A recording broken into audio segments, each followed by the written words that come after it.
étnicos. A linha de trabalho psicanálise, racismo e políticas étnico-raciais foi criada em 2020, depois de 2 anos de trabalho num cartel, onde abordávamos as questões de psicanálise e racismo e seu enfrentamento. Foi criada no Instituto APOA, com a ideia de poder inserir institucionalmente, de forma transversal, a questão do enfrentamento do racismo, desde a psicanálise, e a gente vem trabalhando em vários aspectos em relação a isso. De lá para cá, criamos um grupo de trabalho sobre ações afirmativas, que produziu um documento que queremos publicar mais para o final do ano, para ampliar a discussão a respeito. E, nesse sentido, alguns pequenos passinhos à frente, como uma expressão que surgiu entre nós, foram possíveis, e temos já algumas ações afirmativas no ensino, na instituição e nas jornadas também. Mas, enfim, os desafios são muitos e muito caminho por percorrer nesse enfrentamento ao racismo, do ponto de vista da psicanálise. Então, a Andrea é psicanalista, trabalha na Universidade de Minas Gerais, é coordenadora da coleção Psicanálise e Decolonialidade, coordenadora também do PSILAX, que qual é a leitura da sigla toda? Psicanálise e laço social no contemporâneo. Isso, exato. E, Andréa, por favor, complementa a tua apresentação, o que tu queiras acrescentar nesse sentido, e já vamos passando a palavra para ti. Maravilha. Acho que não precisa acrescentar nada, a gente acabou se conhecendo, se esbarrando, né, em tantos lugares e já está bom de apresentação. Eu tive foi muita dúvida do que trazer para vocês, porque vocês leram vários textos, né, quem é do grupo, e eu tenho uma discussão mais aprofundada sobre branquitude. O Yasmin, seu microfone acho que está ligado. Uma discussão mais aprofundada sobre branquitude, em que eu mobilizo recursos do Freud, do Lacan, para explicar esse ponto desde onde um psicanalista se mira, ou não, porque muitas vezes ele não toma o vazio do olhar como ponto desde onde o próprio corpo dele completa uma cena, e ele acaba fazendo parte de uma estrutura que ele próprio não vê. A branquitude participa disso. Nessa estrutura, eu trabalho uma ideia, antes de eu colocar a apresentação, eu vou resumir. Nessa leitura, eu trabalho a ideia de uma estrutura a partir do esquema óptico do Lacan, em que, quando o Lacan interpõe na formação do eu o espelho plano, ele coloca um ponto de mira que preenche o olhar, criando uma imagem virtual. Nas experiências que eu venho fazendo, especialmente na clínica ampliada, mas também no meu consultório pessoal, que tem se transformado muito, entender esse ponto vazio, que é o olhar, pulsão escópica, preenchido por um discurso dominante, lendo a Neuza Santos e a Lélia Gonzalez, em especial nesse ponto, me fizeram entender que, se o S1 é um negro, como a Lélia Gonzalez coloca, de uma certa maneira, a Neuza Santos entendeu que há um ponto que recalca, essa possibilidade da gente se ler como originariamente um povo marcado pelo movimento afrodiaspórico, pelos povos tradicionais indígenas e também, obviamente, por uma herança europeia. Então, essa forma triádica de composição do povo brasileiro como é chamado essa formação que vem, né, sendo constituída de uma maneira muitas vezes pouco reconhecida, produziu uma espécie de um lugar de um mais valor ao lugar europeu por conta de toda uma tradição europeia moderna, cuja expansão há 400 séculos foi deixando as marcas nos países colonizados. Do que eu estou falando? Se a gente, com Darcy Ribeiro, sabe que povo a gente é, né, porque a gente vem tendo como herói Macunaíma, né, que se faz branco, esse movimento europeu de dominação, ele produziu, ele é efeito e produto de um avanço muçulmano.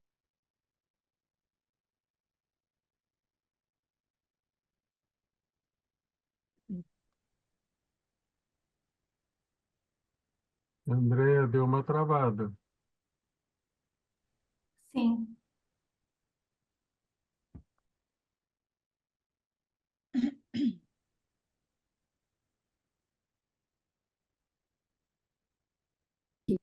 Técnico. Tu tinha Andréia, travado, Andréia. Talvez Sabe? recuperar um pouquinho, que tu tinha ficado travada. De novo. Travou novamente. Volto. Oi. Vou mudar a minha internet, só um pouquinho. Uhum. Vou mudar a minha internet.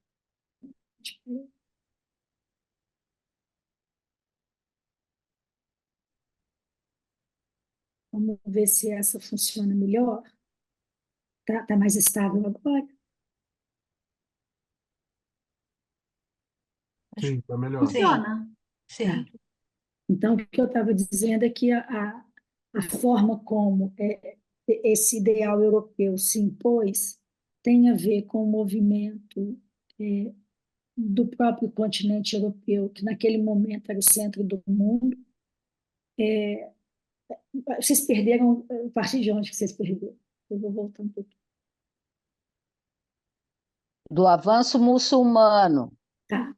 Então, o avanço muçulmano no continente europeu produziu um acuamento, né, assim, todo o mundo cristão ficou acuado e, por isso, a abertura para tentar conquistar novas terras e se arriscarem no além-mar, que naquele período ninguém sabia que a Terra era redonda, né? Então, os riscos eram muito grandes. Mas, além desse avanço técnico, que foi fruto, então, de uma tentativa de expansão de poder, houve toda uma construção discursiva que vem sendo discutida de diferentes maneiras por pensadores que criticam a colonialidade, que ensinam a gente a entender como que o contexto europeu se firmou encobrindo toda a diferença e alteridade nesse avanço. Então, historicamente, eu estou falando das grandes navegações que produziram a descoberta de territórios já habitados, mas cujo avanço, junto com o desenvolvimento técnico, com o acúmulo de riquezas, com a extração da colonialidade, né, dos processos, oriunda dos processos coloniais, e com o discurso da racionalidade cartesiana, formaram um arcabouço novo, cuja centralidade do poder europeu se instalou. Então, só muitos séculos depois, a gente é fruto do primeiro avanço do expansionismo europeu, o Brasil, ou esse nome, né, que a gente ganhou, e o continente africano sofre um segundo movimento, já no século XVIII para o XIX.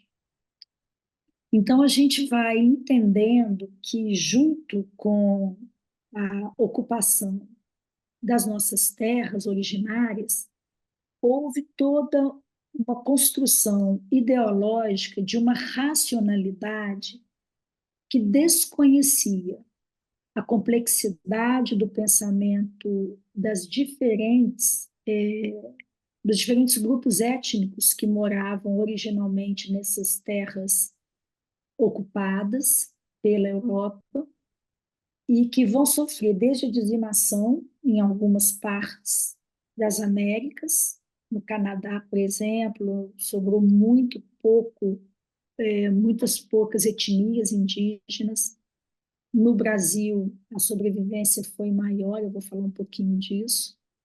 Já em países da América, que depois se tornaram, né, países da América Latina, em alguns a dizimação foi muito grande, como na Argentina, e a gente começou a ter toda uma construção religiosa e científica sobre os povos selvagens, ou o que fica conhecido na etnologia como povos primitivos, que é uma linguagem que, quando a gente lê o Freud, a gente encontra nele.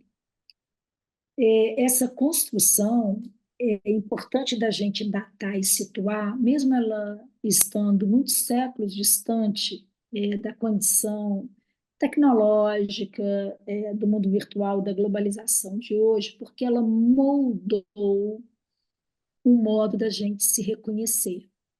Então, eu estava dizendo que quando a gente se vê como povo brasileiro com essa herança, dificilmente o reconhecimento da força dessas três matrizes emerge da mesma maneira, porque a construção ideológica, Samir Amin é um teórico que discute o eurocentrismo, ele vai mostrar como que a ideologia construída em torno do saber racional iluminista, que considerava-se complexo diante do pensamento primitivo, que é igualmente complexo, mas era tido como atrasado.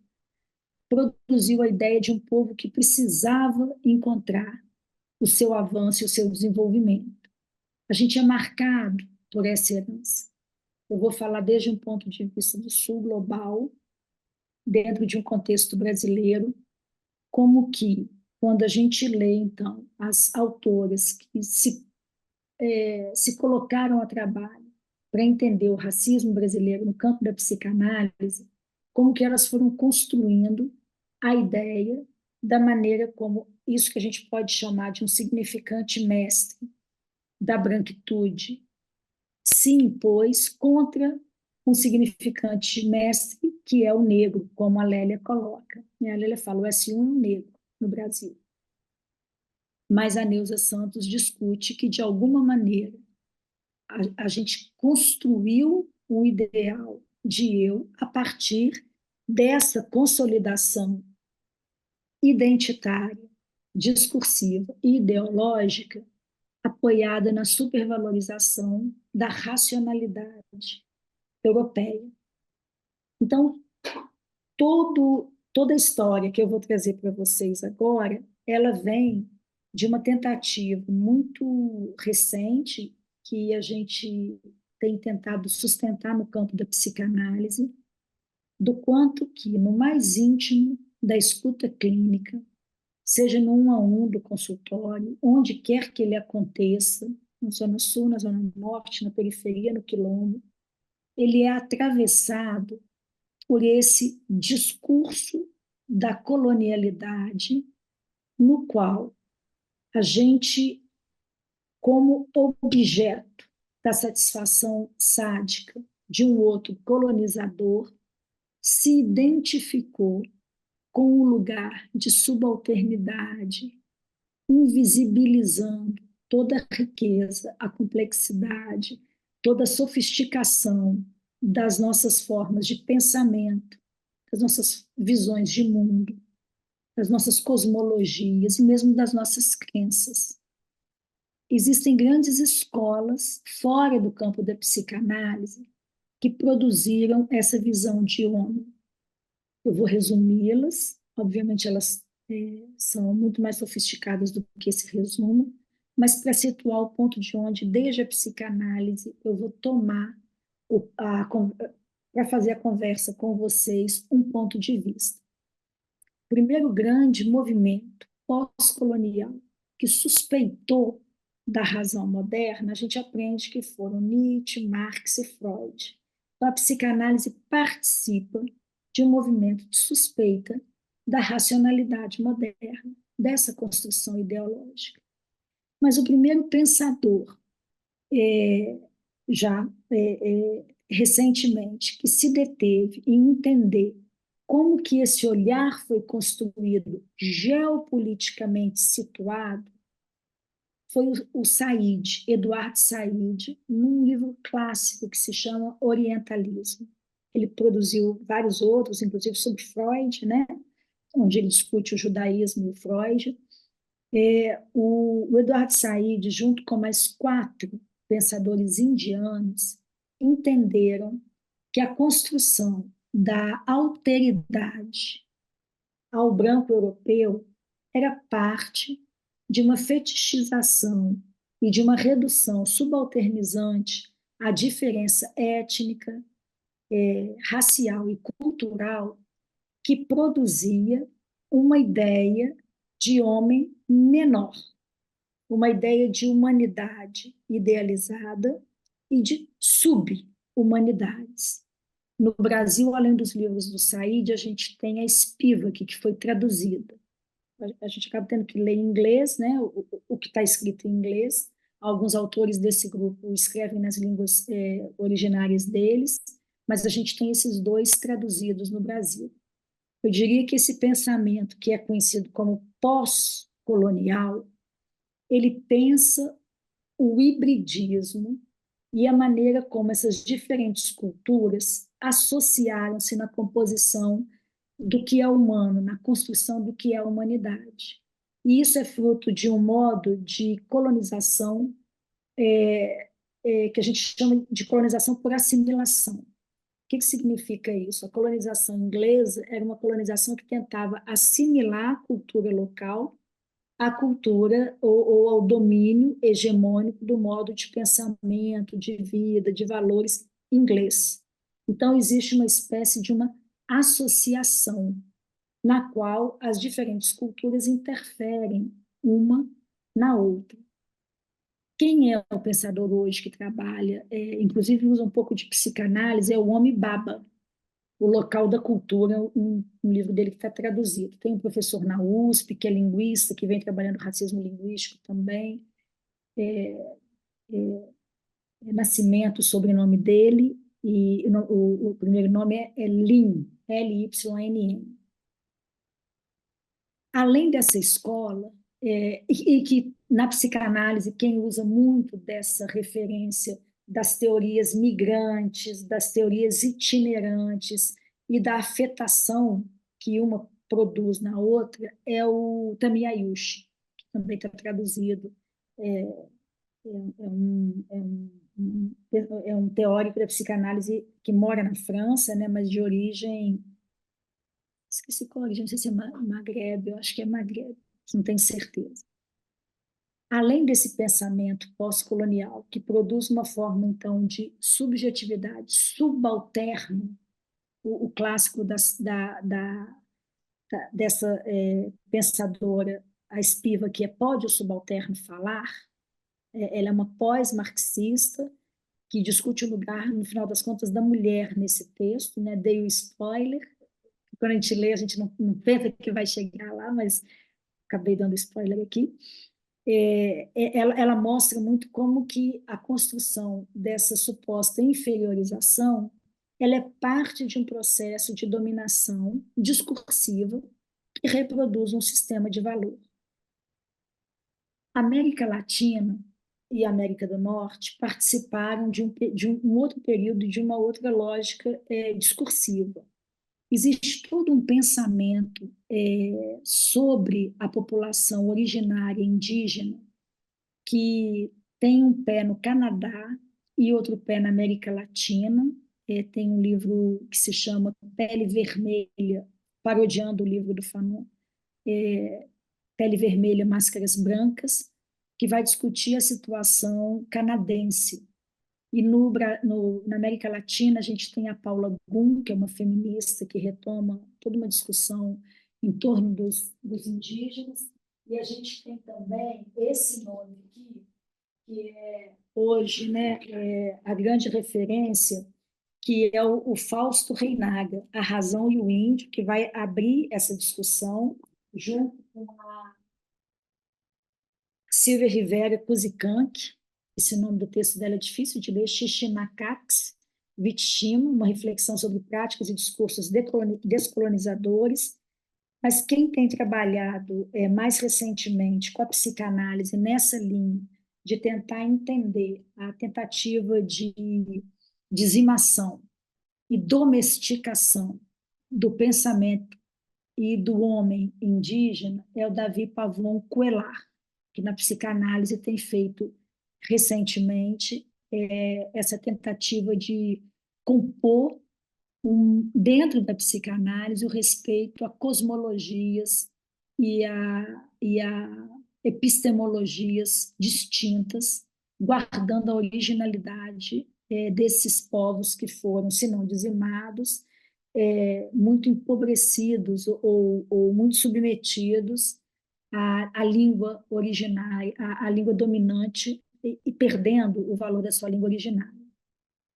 Os linguistas estudam muito, e eu não sei se vocês têm acompanhado, mas tem nascido movimentos no Brasil de voltar a trabalhar as línguas originárias, os cantos originários, as tradições originárias, e na medida em que a gente avança com a psicanálise e começa a escutar essas diferentes aldeias, e essas diferentes etnias, e essas diferentes tribos, a gente começa a se perguntar até onde não é muito violento ou muito violenta a imposição de uma lógica de mundo tão distinta como é a ocidental, europeia, no trabalho com esses povos. Especialmente eu tenho tido demandas no consultório que me interrogam profundamente, sobre como lidar com a forma, com a manifestação inconsciente dessa população. E o terceiro grupo, nessa breve síntese que eu estou fazendo, contemporânea, eu diria que a gente tem Fanon como uma espécie de ponto comum epistemológico para pensar a contra, a pós-colonialidade, e de uma certa maneira o discurso sobre o colonialismo, do professor dele, que é o Aimé Césaire, é ainda acho que um texto base, e a gente fala do Boys em português, vamos dizer assim, é o grande pensador dessa dualidade, de como que a gente criou o branco e o negro, ou como a gente criou o colonizado e o colonizador. Então, a gente tem uma tradição de pensamento que antecede todos esses que eu estou falando, e eu estou falando, então, de uma produção que no século XX nasceu sobre a decolonialidade. O terceiro grupo, que nasce no século XX, ali para os anos 80, finalzinho de 70 e 80, é um grupo chamado Modernidade e Colonialidade. Eles são latino-americanos, na sua grande maioria homens, e inclusive a Maria Lugones, que discute colonialismo de gênero, vem fazer uma crítica à ausência das mulheres, a Kuzikank também, a ausência das mulheres nessa construção, mas eles sistematizaram um modo colonial de poder que organizou esse olhar crítico. O que eles pensam? O Quijano, escreve Quijano com J, foi o sujeito que fez essa marcação. Ele mostra como que o modo colonial de poder, de saber, de ser, e a Lugones acrescenta de gênero, moldam e determinam as respostas que a gente constrói. Claro que ele é um sociólogo, não é um psicanalista, então a tarefa histórica tem sido nossa, de tentar avançar com a psicanálise aí, e o Psilax tem feito um diálogo muito grande com esses pensadores latino-americanos, mas ele mostra como que uma hierarquia assentada na raça, em substituição ao sangue, na pré-modernidade, criou uma nova lógica de poder, em que, conforme a raça, você se insere em relações com o Estado, com o capital, em relações pessoais, institucionais, em relação ao trabalho, à sexualidade, em relação à rotina dos corpos no cotidiano. E à medida que a gente vai se dando conta de que quem cria a hierarquia ou essa classificação não entra na classificação, a gente começa a entender como que esse modo de poder se organiza como saber, a partir da híbris del punto zero, arrogância do saber, ou de um ponto zero de saber, como se houvesse um olhar que tudo vê menos a si mesmo. Que, de certa forma, é o pensamento cartesiano, né? Ele vai lançar a mão de Deus, no final das contas, para garantir a verdade, e um outro homem latino-americano, que chama Santiago Castro Gomes, é quem discute essa ideia da híbris del punto zero. Ele vai mostrar como que o saber foi moldado a partir daí, como se houvesse uma racionalidade, uma neutralidade que seriam capazes de chegar à verdade. Mas quem detém esse olhar não é qualquer corpo, não é qualquer sujeito, não é qualquer gênero. Mas à medida em que você apaga ou você pressupõe um ponto zero originário, é como se esse ponto não contasse com ele mesmo na cena da produção do conhecimento. Então, a neutralidade é mais um recurso retórico, né, do que um fato científico. À medida em que você cria um olhar que tudo vê menos a si mesmo, você criou um ponto de origem. Ali está a verdade sobre o conhecimento. E assim como no poder, no saber, também no gênero.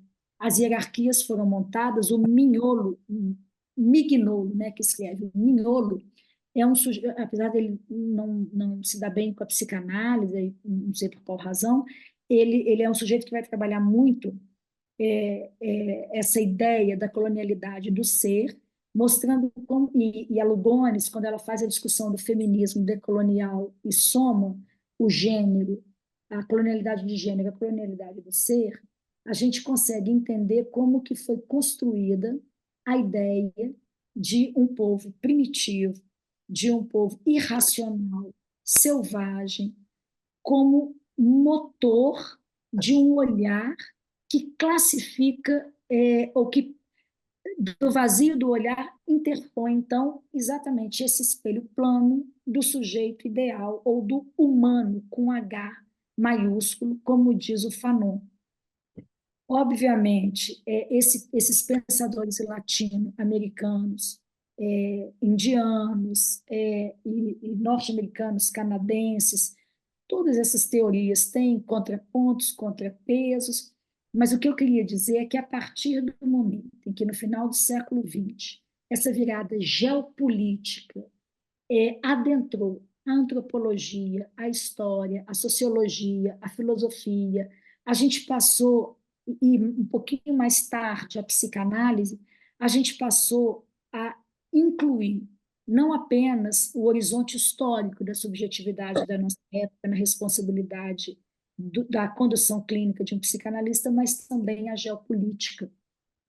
Isso produz elementos novos, como corpo-território, como a ideia da substância gozante. Sim, né? A gente está falando sempre desde que a gente fala de Freud, de movimentos pulsionais, mas que são articulados a partir desses marcadores.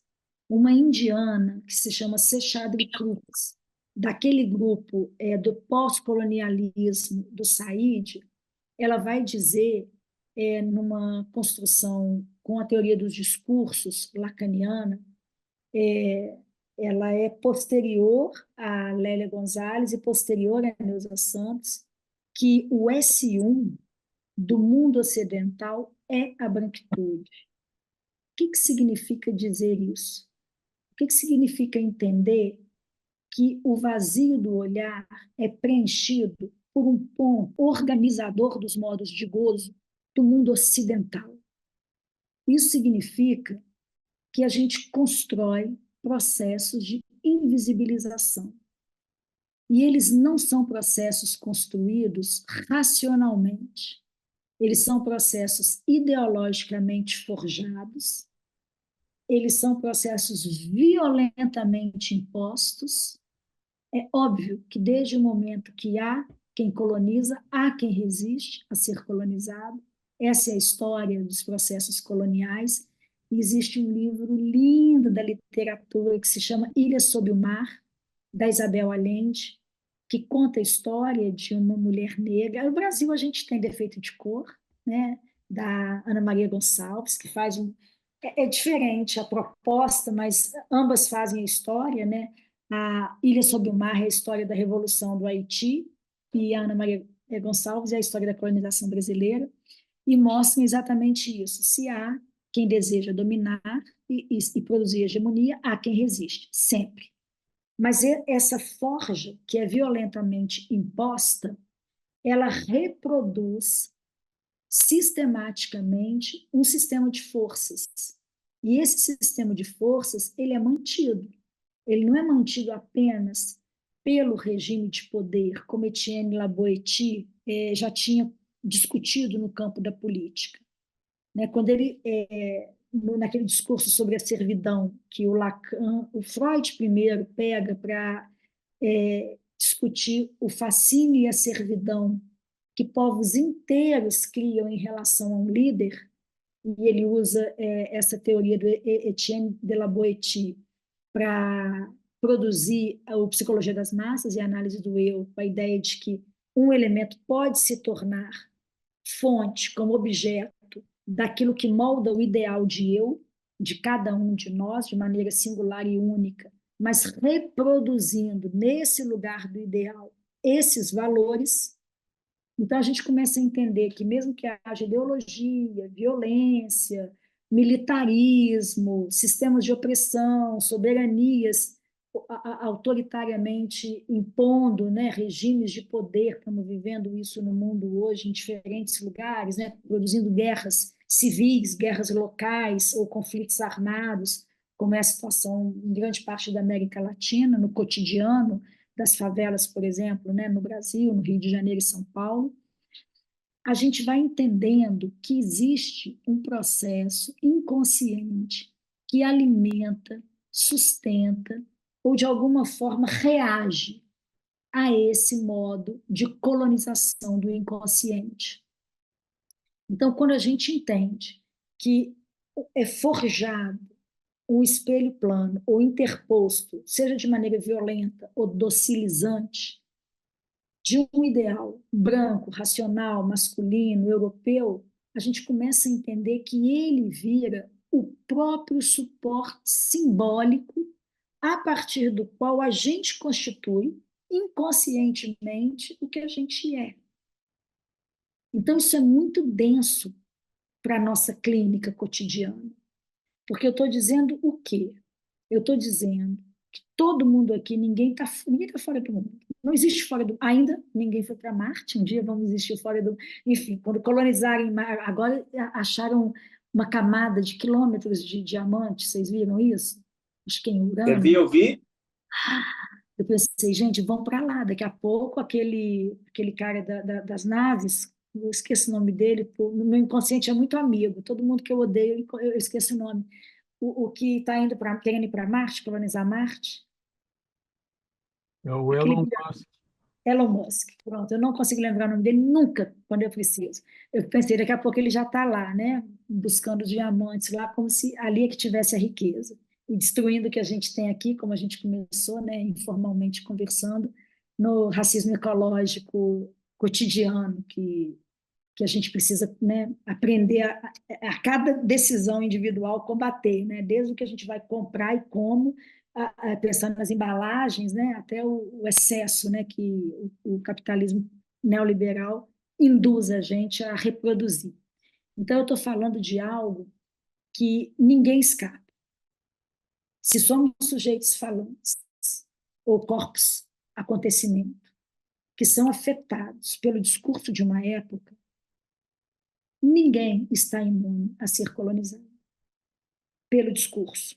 Existe essa colonização política, essa colonização, então, do saber, do ser e do gênero, e o que a gente responde, o Lacan, no Seminário da Transferência, ele diz que o inconsciente, o eu, o id, o super-eu, ok, eles são os mesmos, mas eles criam truques diferentes a cada época para se defender do modo como o discurso domestica o gozo. É uma citação que está no meio, ali para o final, lá para a página 300 e qualquer coisa, do Seminário da Transferência. O que ele quer dizer com isso?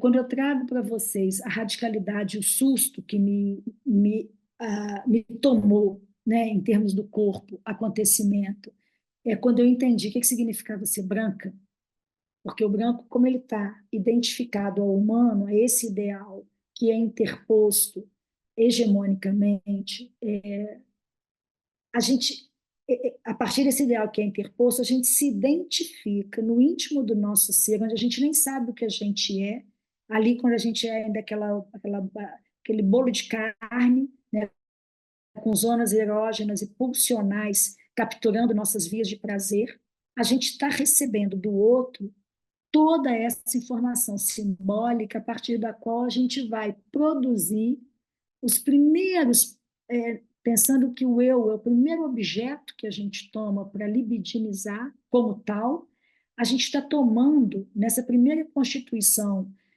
na passagem do autoerotismo para o narcisismo primário, a gente está tomando do campo do outro esses elementos dominantes, ideologicamente reproduzidos e forjados discursivamente como significantes mestres que ordenam a partilha do gozo no corpo.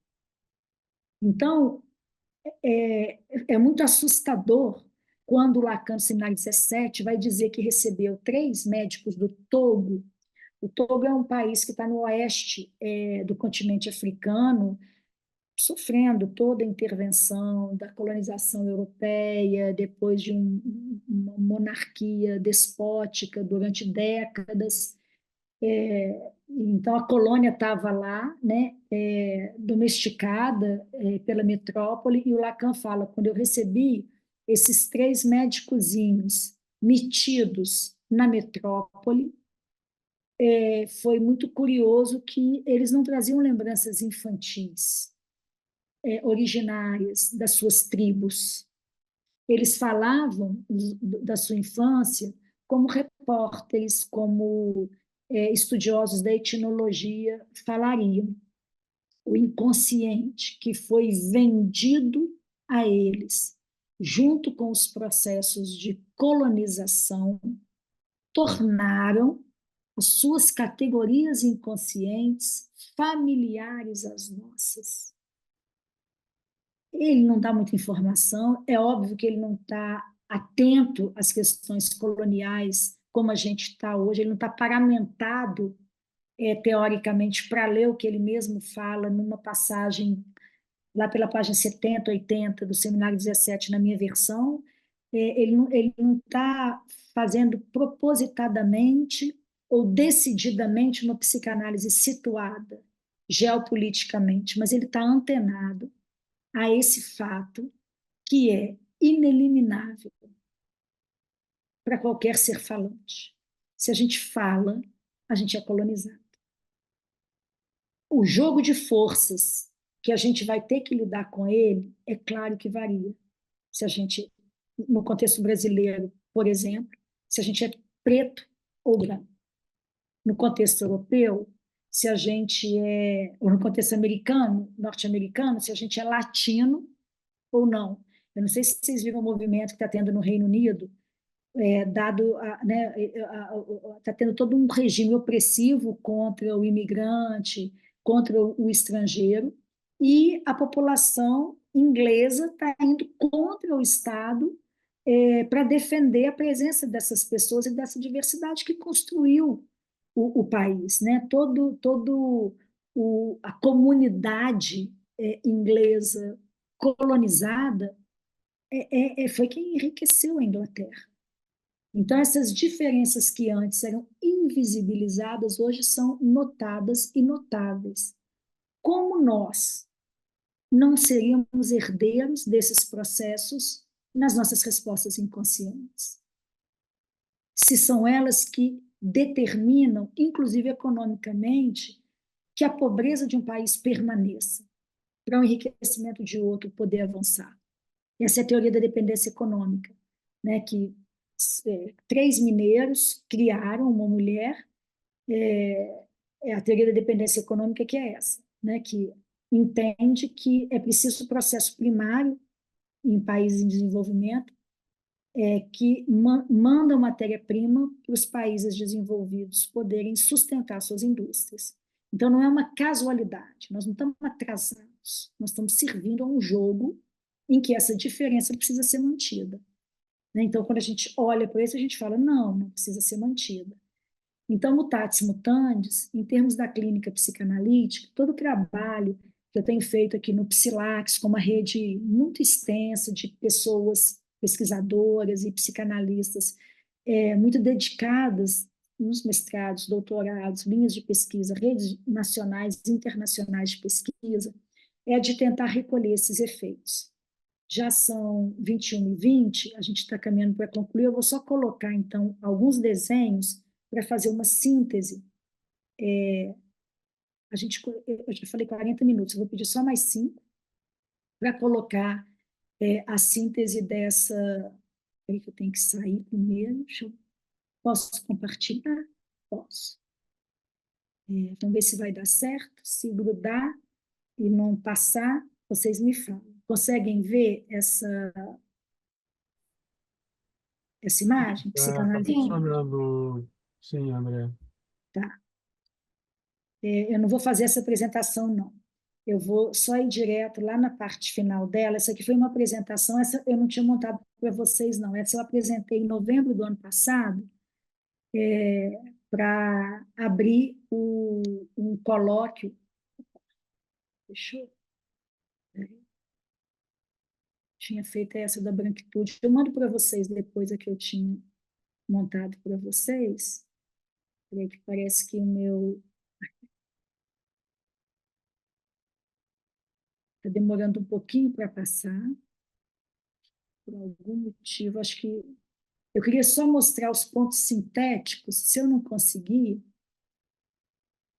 Deixa eu tentar passar aqui. Os pontos síntese de onde a gente está na pesquisa.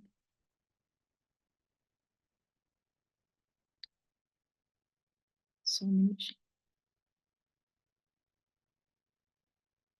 Tudo isso que eu falei está nos... Tá, eu estou gravando agora.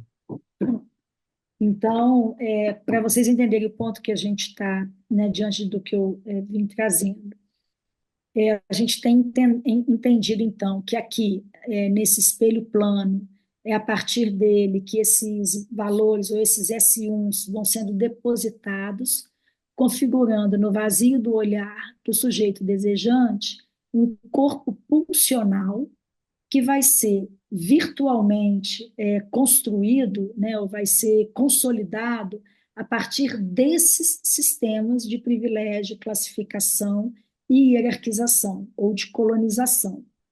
Então, quando a gente olha para esse espelho, se o ideal é branco, cis, hétero, patriarcal, burguês, cristão, tudo que resta fora dele vai sofrer, de alguma maneira, uma forma de invisibilização ou uma forma de deturpação ou de subalternização, como, por exemplo, nos conflitos religiosos, vai produzir a intolerância. Em relação à mulher, o horror à castração vai produzir a repulsa e o nojo. Em relação à metáfora, metonímia, pensando aqui, né, nos deslizes da linguagem, a, a Lélia Gonzalez trabalha como que a mucama, a mulata e a mulher negra, a mucama, a mulata e a babá configuram modos metonímicos de pensar a mulher negra. E aí vem, né, toda um exotismo ou uma fetichização do corpo dessa mulher, e assim as questões de gênero.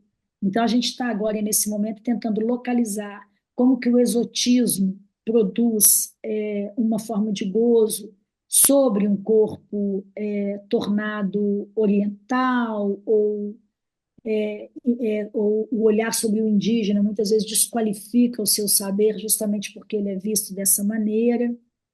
E tudo isso, a nosso ver, é uma forma da gente tratar a angústia que dividir, né, a dificuldade que a gente tem de saber quem a gente produz um nível de angústia interna, um Heimlich, se a gente quiser usar o termo freudiano. E a gente se defende tentando encontrar um ponto que nos assegure das nossas certezas subjetivas. Então, a gente projeta para fora o nosso pior. Então, além desses mecanismos inconscientes que vão produzindo afetos diversos sobre essas populações subalternizadas, a gente também entende, aqui eu ia contrapondo as defesas, né? A gente também entende que a gente está construindo modos de se apropriar inconscientemente, defensivamente, com a língua opressora. Todos os países colonizados falam ou a língua do opressor, colonizador, ou uma mistura da língua originária com a língua do opressor. Então, a gente tem, no contexto brasileiro, 400 línguas originárias mortas, hoje não todas mortas, mas a maioria delas sim, e a imposição pelo Marquês de Pombal do português. Isso produz, a nosso ver, uma defesa que ainda não foi discutida por Freud e por Lacan, que é a cripta, que a gente entende que é uma defesa que acomete o próprio signo linguístico. Foi discutindo com o Caetano Galindo, que é um linguista de Curitiba, que escreveu um livro maravilhoso que chama Latim em Pó, pequenininho, fácil de ler, que a gente entendeu que o signo das línguas originárias, sendo impedido de ser falado, produziu uma cripta. Quem usa esse termo nos estudos decoloniais é a Rita Segato. Ele é usado na psicanálise pelo Abraham e Torok, um casal que estudou uma forma de patologia do luto. E Ferenczi, né, que discute trauma. Mas aqui a discussão que eu faço é que houve entre o objeto e o representante dele a impossibilidade do interpretante produzir o signo, produzir a significação. Então, a gente tem uma série pulsional encriptada. Como que a gente vê isso? Nas intervenções que a gente faz com os quilombos, quando a gente toca em termos, situações traumáticas e emerge muita raiva, muito choro, briga, ou quando a insígnia, que é a forma como esses S1s dominantes capturam modos de gozo coloniais, quando a gente vê a reprodução de cenas sociais. Exemplo, George Floyd. Quando ele é morto como um escravizado poderia ser, irrompe pulsionalmente o movimento mundial. Né, que no início é pura pulsão de morte, que vai produzir pulsão de ligação, né, vai se ligar em pulsão de vida e produzir a resistência negra, que hoje é uma luta interracial. Então, a gente tem a cripta e a insígnia como elementos psicanalíticos que a gente precisa ainda entender melhor. Além desses efeitos, eu tenho discutido na transferência essa categoria do sujeito suposto suspeito, que é a relação de desconfiança que a gente projeta sobre esses corpos que condensam o abjeto, como a Kristeva coloca, a Butler vai usar isso com as relações de gênero, mas são esses corpos abjetos que não se inscrevem na norma de gozo socialmente hegemônica e sobre os quais a gente vai produzir uma relação que é de desconfiança mútua. Tanto esses sujeitos desconfiam das relações, né, da polícia, do poder, quanto a gente desconfia desses corpos que encarnam o abjeto do gozo. E isso interfere na clínica, especialmente quando a psicanálise sai do consultório e vai para as praças, vai para a rede pública de cuidados, para a saúde mental ou para outros espaços da cidade. Eu entendo que isso produz um discurso da colonialidade, que é o avesso do discurso do capitalista, e que nessa cena fantasmática, recalcada, guarda todo esse cenário traumático que a gente ainda não deu conta de nomear, escrever, registrar para poder esquecer. Para concluir, então,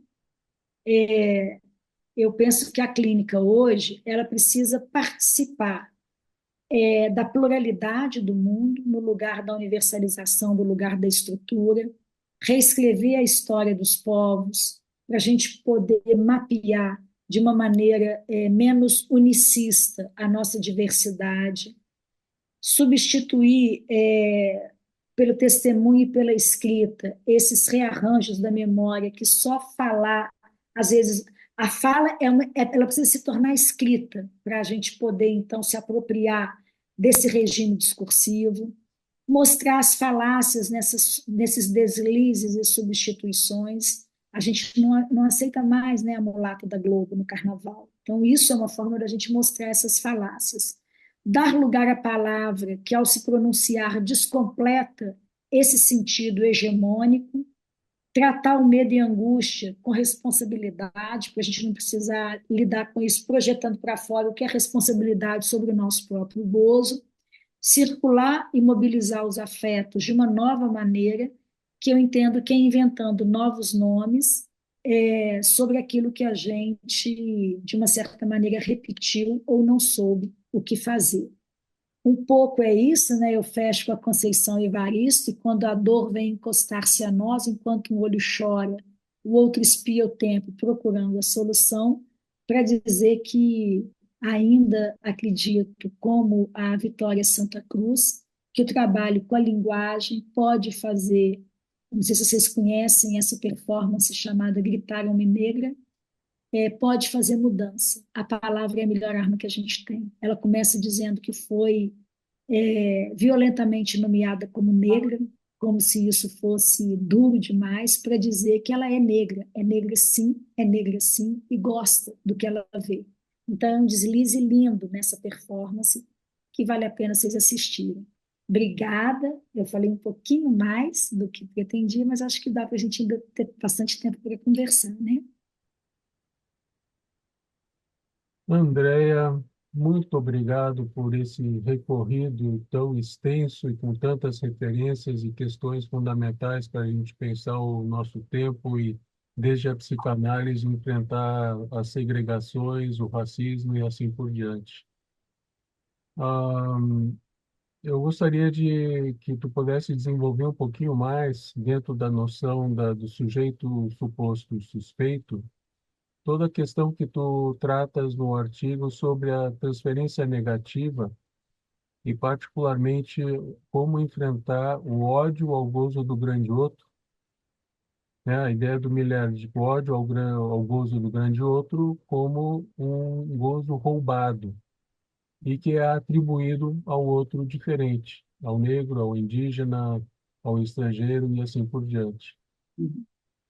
E de como essa desconfiança, essa suspeição recai sobre os próprios conceitos psicanalíticos, onde muitas vezes o próprio conceito é descartado acriticamente, eu diria, uma crítica à crítica. Se pudesses falar um pouco disso a partir da tua experiência, tanto na clínica quanto na universidade. E a Eliana, a Priscila, não sei se a Priscila já conseguiu voltar. Eliana, gostaria de fazer alguma colocação? Voltei, tenho questão, mas Eliana pode começar. Eu iria continuar com como esse texto do sujeito suposto suspeito é um texto também muito rico, que a gente trabalhou com muita dedicação. Então, a minha questão também iria pela vertente que o Jaime abre, mas eu também fiquei assim me perguntando se essa suspeição, assim como uma nova matriz lógica, que de alguma maneira tu colocas o texto, o quanto de alguma maneira a gente poderia pensar as tensões discursivas mesmo dentro do campo psicanalítico, com essa ideia da suspeição, sabe? Ah, Um pouco também querendo entender como repercute a tua pesquisa no campo psicanalítico, né? Um pouco essa é a minha questão. Priscila, Bom, vou colocar então a minha questão. Desculpa eu cair, acho que a gravação a gente vai ter que fazer uns recortes, mas enfim.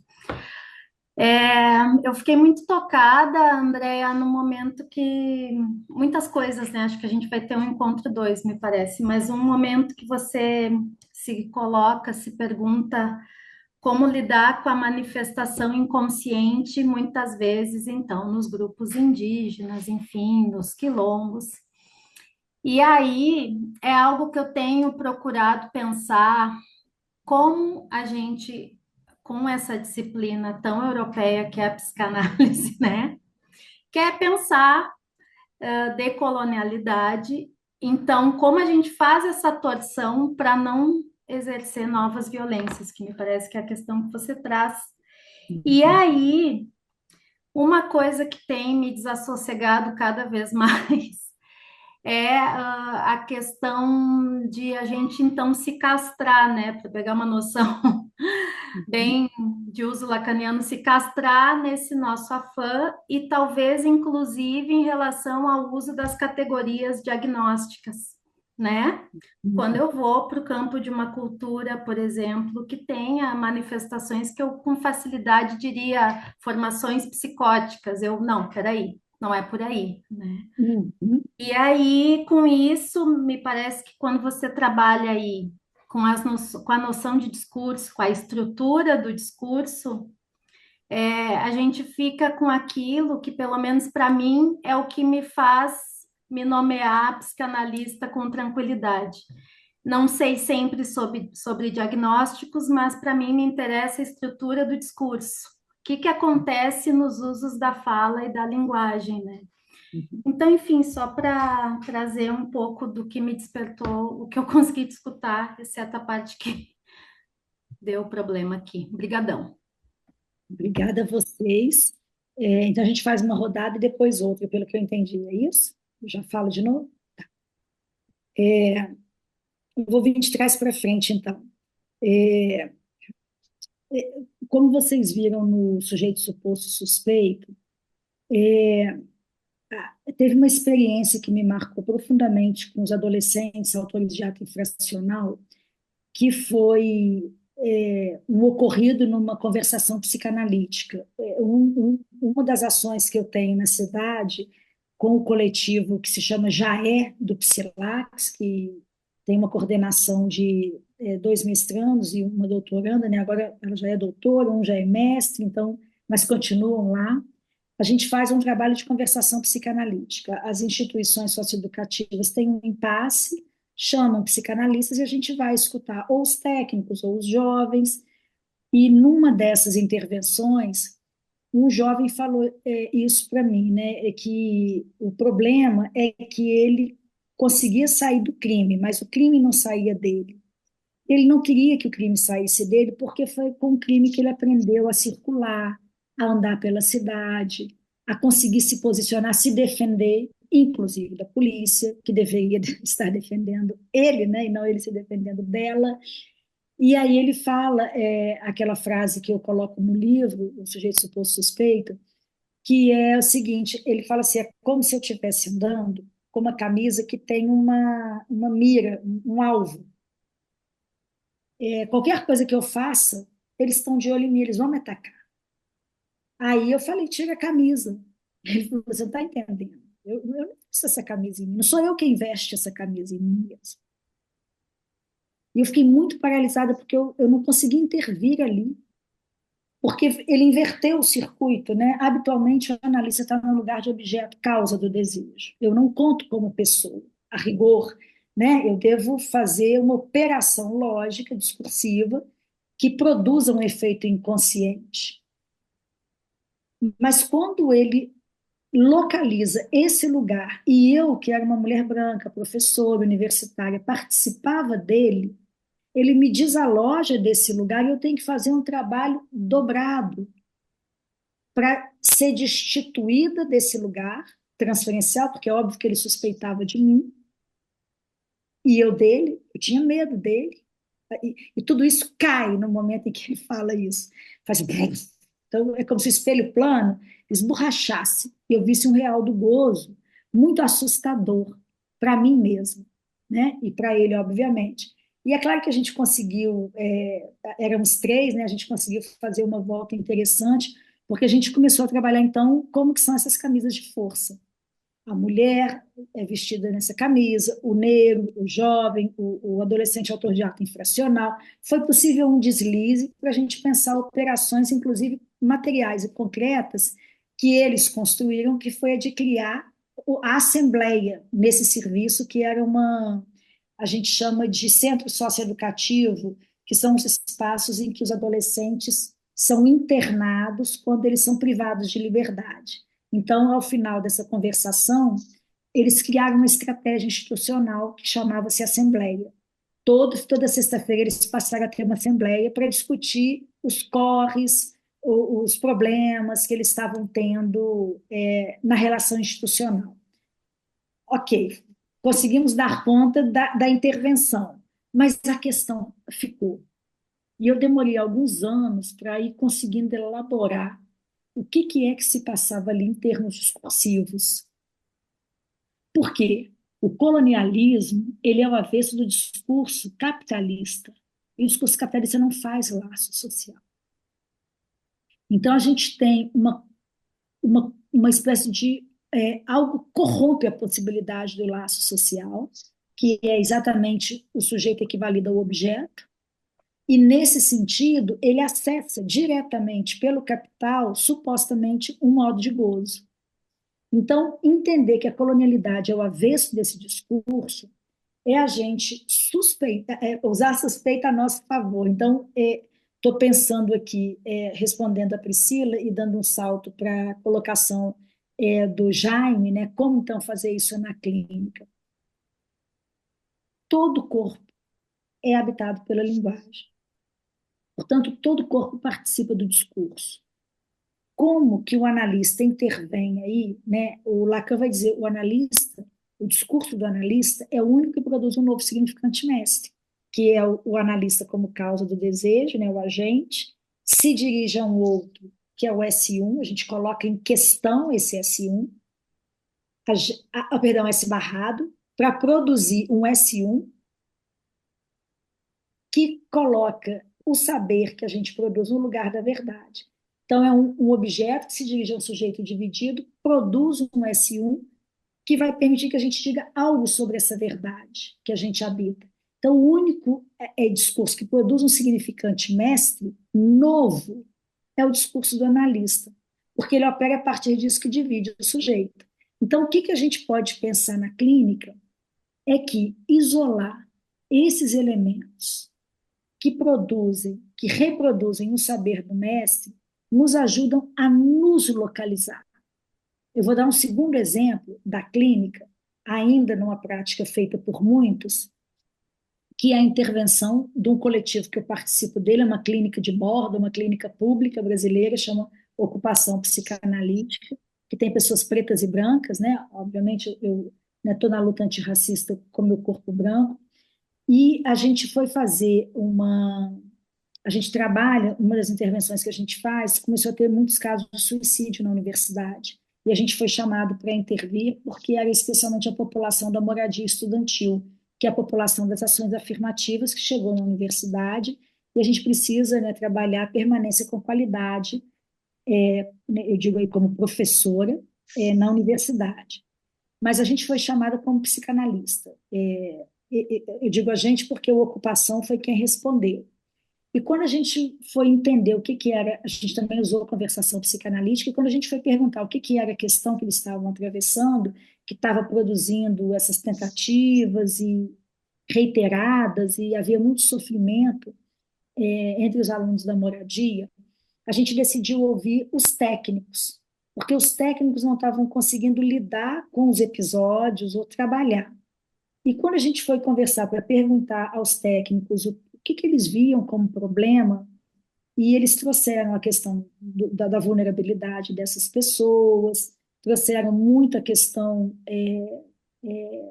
financeira e econômica, a gente falou, mas não existem outros elementos, né?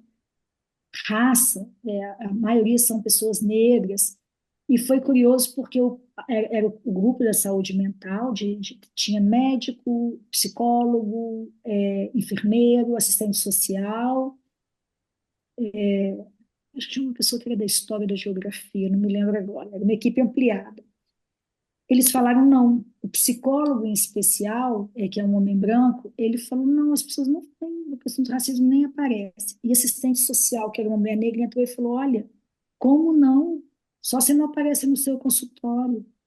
Porque na minha sala, todo dia, vem um estudante queixar de uma situação de racismo, que ele viveu na instituição universitária, na rua, no ônibus, na cidade. Então, como que um analista opera aí? Entendendo do primeiro exemplo, então, da primeira situação, entendendo que a gente participa desse discurso, mas a gente tem a ferramenta, que é o discurso do analista, e nesse segundo exemplo, entendendo que o nosso corpo chega antes da gente como objeto causa do desejo.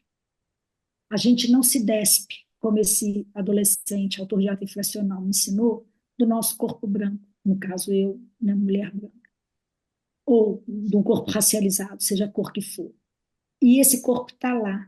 E mesmo que a gente não esteja identificado ao lugar que esse corpo possui nessa hierarquia, o sujeito também lê o nosso corpo.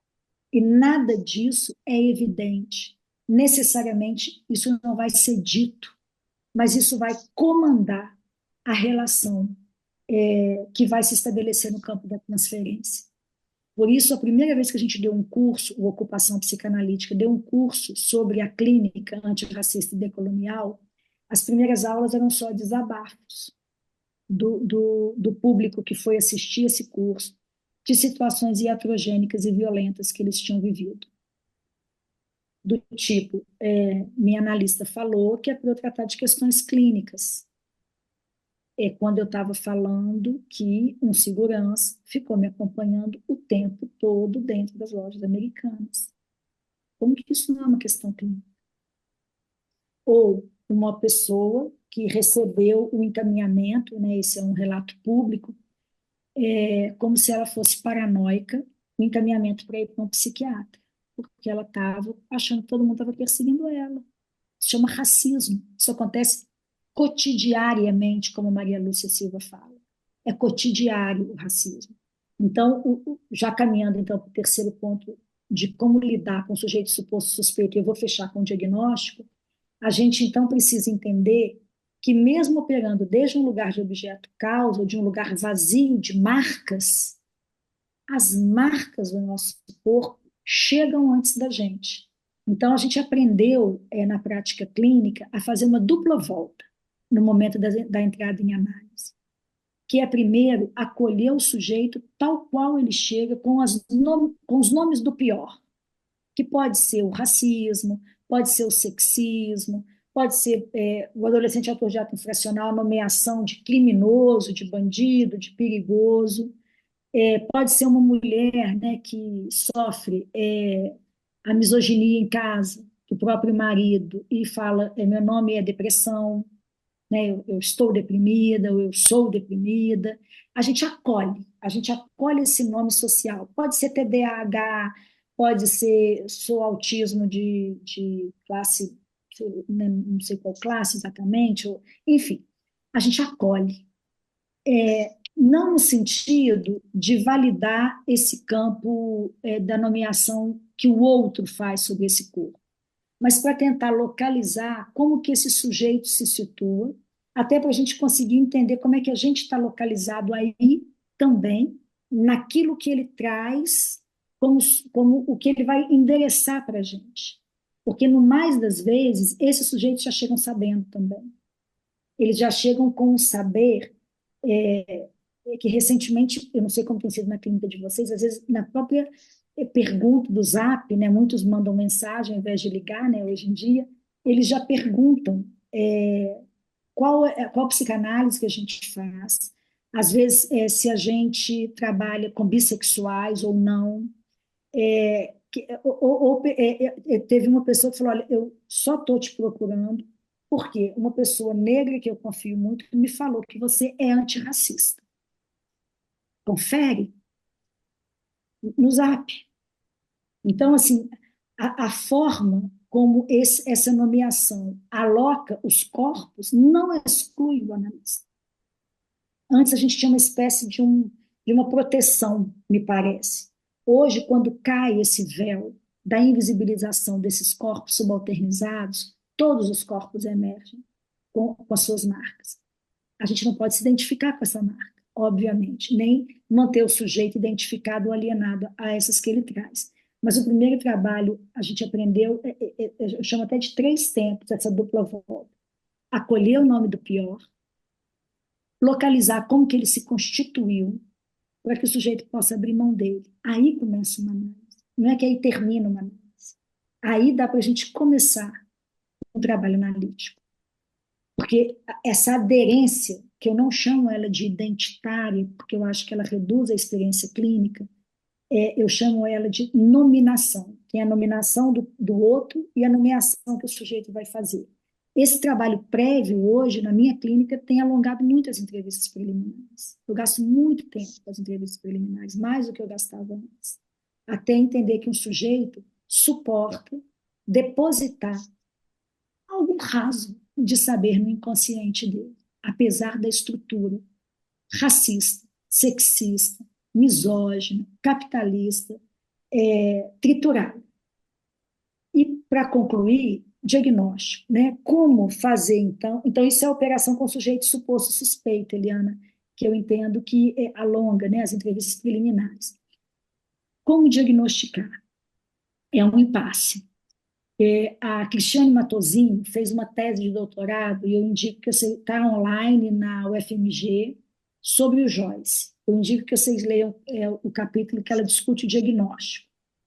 Porque ela vai mostrar, né, nessa pergunta, Joyce era louco? Ela vai mostrar o Joyce como um colonizado rebelde. É uma história totalmente diferente daquela clássica da psicanálise, para tentar entender como que o Santome pode ser uma forma de rebelião interna, de resistência, especialmente porque o H da língua helênica retoma uma das línguas colonizadas que foram eliminadas da Irlanda, depois de 800 anos de colonização inglesa. Então, o banquinho, né, que a gente costuma pensar que equilibra o psicótico, era usado para as pessoas se rebelarem e denunciarem a opressão imperialista da Inglaterra. A gente dá uma reviravolta na tese da Cris, e aí a Cristiane Matosinho vai recuperar a construção do diagnóstico nessa pergunta, era Joyce louco? Para dizer, ele era um sujeito que resistia à colonização. Isso diagnostica ele como? E ela vai atravessar algumas experiências. Um psiquiatra norte-americano descobriu que, sob o nome de esquizofrenia, até os anos 50, estava a psicose doméstica. Mulheres brancas de meia idade que não se adaptavam ao casamento tradicional. Com o movimento pelos direitos civis, né, o movimento negro nos Estados Unidos, a mesma esquizofrenia passou a incluir o homem negro raivoso e violento, que foi chamada de psicose de protesto. A psicose doméstica foi substituída pela psicose de protesto, sob a insígnia do diagnóstico da esquizofrenia. Como que a gente sustenta esse diagnóstico? Em psicanálise, não é por essa mesma via. É tentar localizar como que o sujeito goza. E aí eu vou fechar, então, essa primeira parte da conversa com a fala de um pai de santo, que a ocupação psicanalítica trabalha com uma supervisão em 3 formas. A gente tem a supervisão clínica quinzenal, feita por um psicanalista, dos casos clínicos que a gente está atendendo, e 2 vezes por trimestre a gente chama um outro campo do saber formal, história, sociologia, filosofia, para discutir aquele caso, e um campo do saber tradicional, para discutir o mesmo caso. E o primeiro caso que a gente levou para ser discutido, que era uma mulher que era chamada de esquizofrênica num quilombo, e que se mostrou a reveladora de toda a causalidade histórica opressiva que aquele quilombo, que só se nomeou quilombo como resistência a uma ação de despejo, denunciou. Essa era a esquizofrênica da história. E a gente só conseguiu deslocá-la desse lugar e escutar o que ela trazia dessa verdade histórica quando o pai Ricardo, que a gente chamou o pai Ricardo, e a Macota Celinha para essa supervisão, falou assim para a gente: vocês, brancos, ficam falando que todo mundo que escuta voz é esquizofrênico. Eu escuto vozes e as minhas vozes guiam o meu povo. Vocês me chamam de esquizofrênico? Eu sou um esquizofrênico para vocês? É muito engraçado esse jeito de vocês chamarem a gente.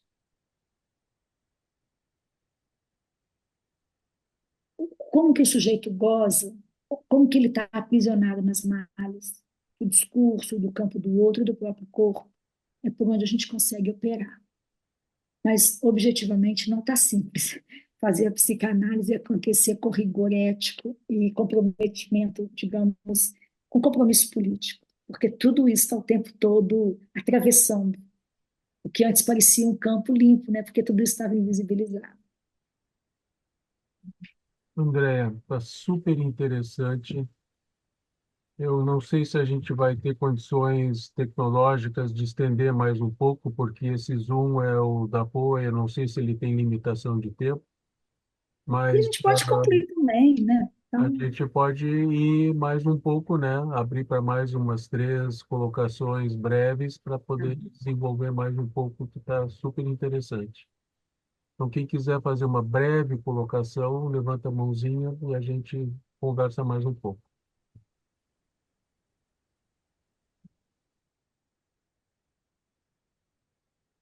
a gente fica muito revirado, né? Quando essas coisas batem assim no corpo.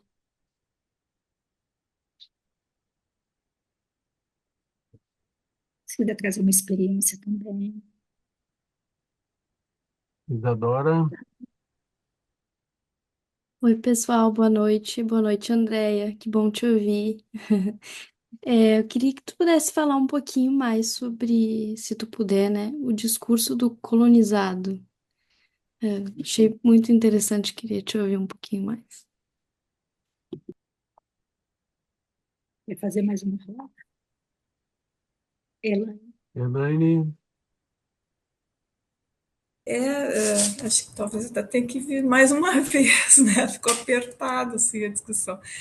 Mas assim, eu fiquei pensando assim, né? Além da questão da psicanálise em si, né? Do trabalho assim de ajudar nessa desidentificação com esses ideais aí, né? Do, ideais brancos, do colonizador, enfim, né? Que a gente introjeta na cultura. Eu fiquei pensando também essa coisa mais ampla, assim, tu falaste de reescrever a história dos povos, né?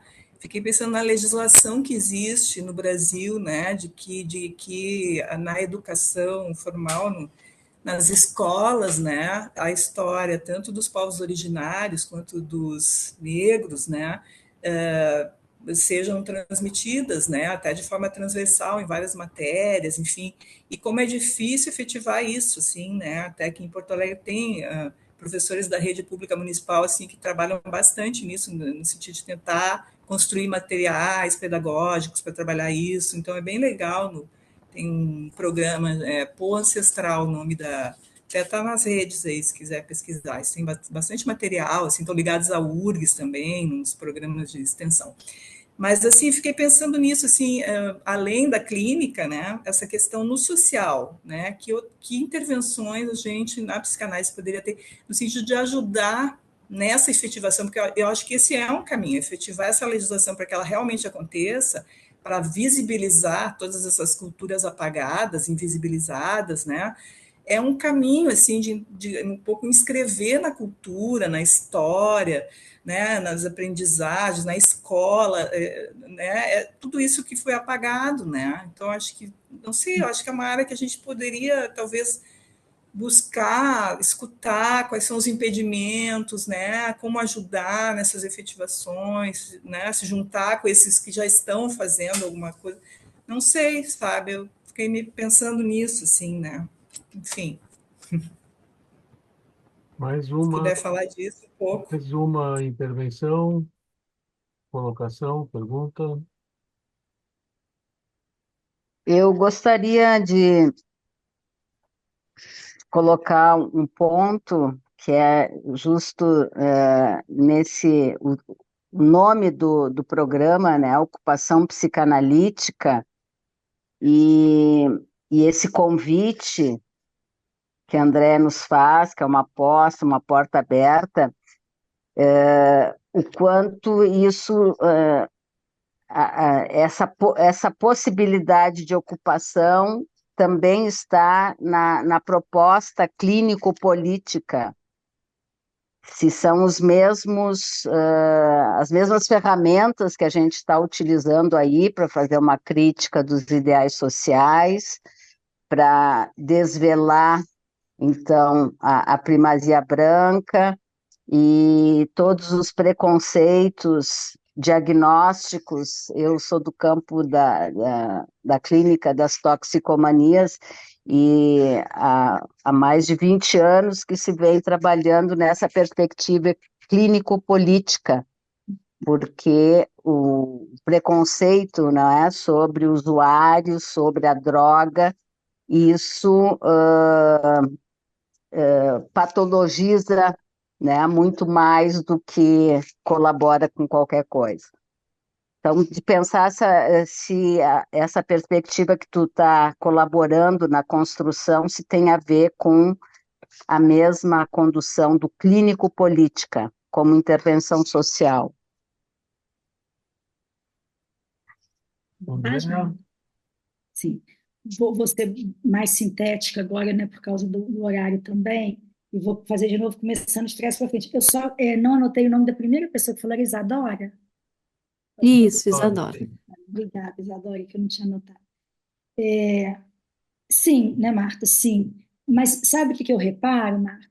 Muitas vezes, no regime psicanalítico tradicional, toda vez que a gente adjetiva, eu vejo que, ou que alguém nos adjetiva, tem um toque de uma espécie de... Isso não é verdadeira psicanálise. Então, eu diria assim, né, a gente tem aqueles aforismos lacanianos, né, não digo inconsciente é a psicanálise, mas a política, mas a política é o inconsciente. Eu diria assim, até pus a psicanálise no meio, né? A psicanálise lida com o inconsciente e ela é. E o inconsciente, ele é uma reação a um efeito político que incide sobre ele, discursivo, né? O corpo não é político. Então, assim, clínico-política essa prática, sem dúvida no sentido de que a gente incide sobre a reprodução ou a transformação, seja do sujeito, seja do discurso, seja da cidade, seja da legislação, do mundo, e por isso eu acho que a psicanálise hoje é uma força muito resgatada por diferentes áreas, não é? Porque o que a gente faz basicamente é transformação, mas eu tenho uma pulga atrás da orelha. Eu brinco, né, que a gente faz no Psilax uma psicanálise incomodada, situada, política, mas que toda vez que a gente adjetiva, eu acho que tem um risco da gente parecer que não é exatamente a psicanálise verdadeira que deveria estar, então, acontecendo ali. É porque estão lá no quilombo, é porque trabalha com adolescente autor de ato infracional, aí tem que mudar. Eu tenho para mim que a psicanálise. E a psicanálise que não se compromete ou não se engaja com o discurso da sua época e com a geopolítica e da forma como o gozo está distribuído pelos corpos, ela é que não é a psicanálise. Então, eu só inverteria, sabe, Marta? Porque eu escuto coisas muito diferentes, né? Alguém perguntou como é que é isso no campo psicanalítico. Porque há quem diga assim, a Andréia está fazendo umas coisas tão interessantes. Há quem diga assim, está na moda, né, Andréia, falar de colonialidade. E não são exatamente pessoas desavisadas, são pessoas que eu respeito profundamente, né? Que às vezes me perguntam assim, o Freud falou disso aí aonde? Então, assim, eu acho que a gente só não pode... eu entendo que se você trabalha com essa clínica há tantos anos, né, você participa do time, assim, que sustenta uma psicanálise, que é a psicanálise, mas eu só diria que a gente precisa inverter, né? A gente faz psicanálise. Então, quem não está atento a essa dimensão política deveria ficar mais advertido, porque talvez não esteja fazendo psicanálise, não esteja fazendo outra coisa. Eu só faria a resposta assim, brincando um pouco com esses adjetivos. Deixa eu só ver o que eu anotei da outra. Assim, então, Elaine, estou indo de trás para frente, né? Eu acho que sim, Elaine, mas eu tenho aprendido muito que tem muita armadilha nesse lugar que, como psicanalista, a gente pode ocupar. O que eu quero dizer dessa armadilha? Reproduzir o sistema hegemônico quando a gente quer desconstruí-lo, fissurá-lo. Como o corpo branco ele está distribuído na concentração de poder, o que eu tenho aprendido muito na cidade, na E cultura aí, faz. amiga? Opa, Eu Francisca, preciso apareceu seu fone aqui. saber se a gente vai ou não. Francisca, você está com o fone ligado. O que eu tenho aprendido é me calar, escutar e aprender muito, muito. Porque, assim, não é não agir, veja bem, né? Não é não agir. Mas se existe uma diversidade de saberes, eu preciso aprender muito ainda. Meu letramento racial, estou lá na alfabetização. Estar na luta porque o indígena, o negro, né, como mulher eu participo desse cansaço histórico, estão fazendo a luta, estão exaustos. Então a gente tem que estar ali ao lado firme, mas com esse cuidado de não ser quem abre a porta, quem dá a voz, porque senão a gente acaba, né? Eu só tenho tido hoje muito essa advertência que eu aprendi com as minhas amigas psicanalistas do Ocupação. Entender que o meu corpo branco é uma reprodução de um sistema de poder e de forças. Então, se eu vou intervir, eu tenho que pensar muito antes de na cidade, né? A favor de legislações, ações afirmativas, ok, né? Mas como fazer isso? Eu acho que a gente tem que ter muita atenção para a gente não reproduzir o que a gente está tentando destituir. Então, a gente tem vários acordos. Se a gente escorregar, a gente tem que ser avisado e na hora. E tem que pedir desculpa e recuar. E o segundo ponto é que, acho que foi a Priscila que falou, é uma operação permanente com a castração. Suportar abrir mão de privilégio o tempo todo. É um exercício permanente de destituição de um lugar muito confortável, que eu diria que é o segundo ponto ético. E, para concluir, acho que tem várias formas, né, na página 141 do livrinho, que eu falo dessa coisa da destituição subjetiva, dos lugares da interpretação, Isadora. Mas eu vou, então, ler, para não gastar muito mais tempo, uma página em que eu resumo essa variação discursiva, né, que é o discurso colonial. Nessa variação discursiva, o sujeito não encontra seu lugar, desfocado, né? Ele está aqui embaixo do S2, né?